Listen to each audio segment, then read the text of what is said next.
Ay. Hi, everyone. Nahiya yung aking kapatid na nagkatagpo din kami ng aking kapatid for how many years na hindi kami nakita. Pero kahit magkaiba kami ng tatay, okay lang. Pero maganda siya, magkaiba naman ganda namin. Ang mahalaga doon, mahal namin ang isa't isa, tanggap namin ang isa't isa. Ito yung siya, kumbaga siya, ako kasi pang 11, siya pang 12.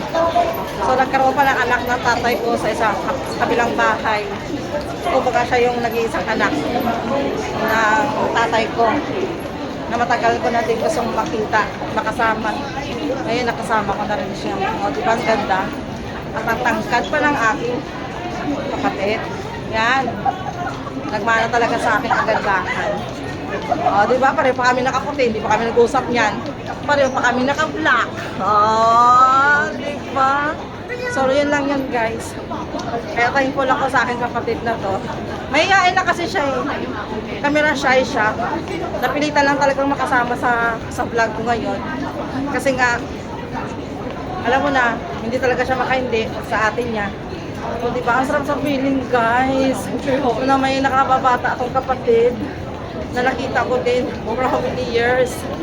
Ay, para akong nabunutan ng utin, ay, ng tinik sa dibdib.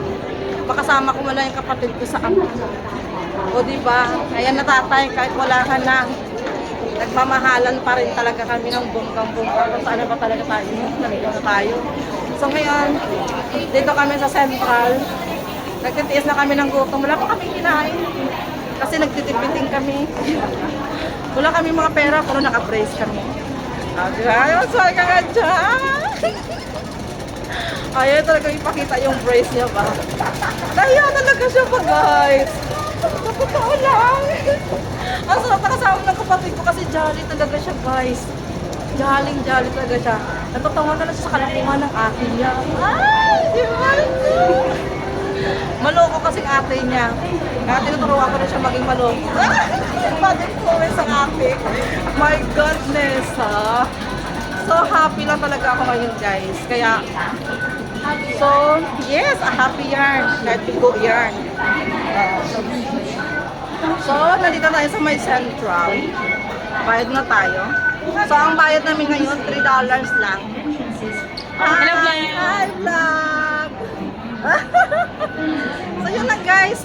Maghihiwalay muna kami ng aking kapatid kasi nga magde-date muna siya. Ako din magde-date. Paano na yan? See you next time. O, diba? Bye! Picture na tayo, gagi.